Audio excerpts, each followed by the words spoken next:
are starting to look hella tricky in our good old government.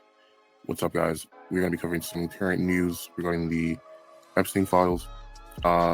So as of right now, the Justice Department faces a subpoena by the House Oversight Committee. The motion was passed in a vote 8-2, and it was also interesting because it included some of the Republican lawmakers in Nancy Mace, Scott Perry, and Brian Jack. So in addition to that as well, they have also subpoenaed Ghislaine Maxwell, who obviously is a longtime associate of Epstein, and I guess she's going to be ordered to testify under oath on August 11th in her prison in Tallahassee. I'm assuming the goal is to see if she can name some more co-conspirators to, everything that was going on that island. Now, what is also interesting is that Donald Trump was apparently privately briefed by his Attorney General, Pam Bondi, about his name also appearing in that file. And although there's not really been any formal allegations or charges that have been linked to him yet, this will still definitely heighten political tension, especially because he's going to be facing much more pressure to release the files, especially when you consider, that was one of the things he said he was going to do when he was running for president. As it stands right now, there's still no definitive list. So, you can't really say for sure that the guy is on there. However, it's definitely not a good look for him. Like, even Fox News, starting to detail just how much chaos this entire thing is, starting to create, in the Republican Party as well. There's been a lot of, fight over how much information that should be released, how quickly that should happen.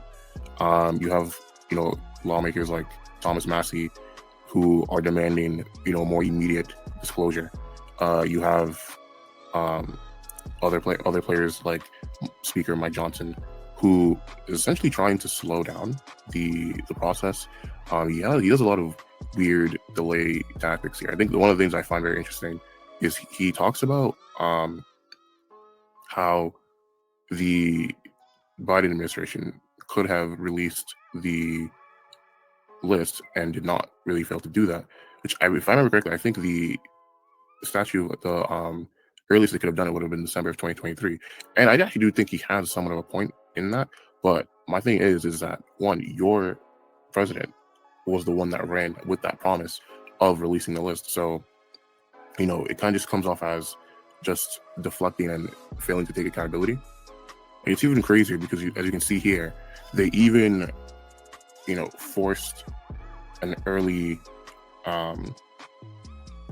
shutdown for the recess they're going to have next month. And effectively, this is going to block, the floor being able to force them to release the information earlier. So there's just a lot of moving parts going on here. And I think this is why this is important is, as one of the Republican members had pointed out as well, the 2026 midterms are coming up soon. And for their own sake, right? Like, if this is how they're going to be moving, they're going to definitely splinter a lot of their base. Maybe not a lot, but it's definitely not going to be doing good PR for them. And this is definitely something that I think they need to move past, like the Democrats need to move past, and us as a country needs to move past. I also think, Ghislaine Maxwell, the hearing that she's going to be having to testify next month is going to be increasingly crucial, especially if she complies with the subpoena and starts naming names. It will definitely ignite some type of political reckoning. So we'll see if anything happens to her, quote unquote, between now and August 11th. Honestly, I think at this point, for the sake of the country, like I said earlier, we need to move past this. Like, this is not really helping anybody at this point.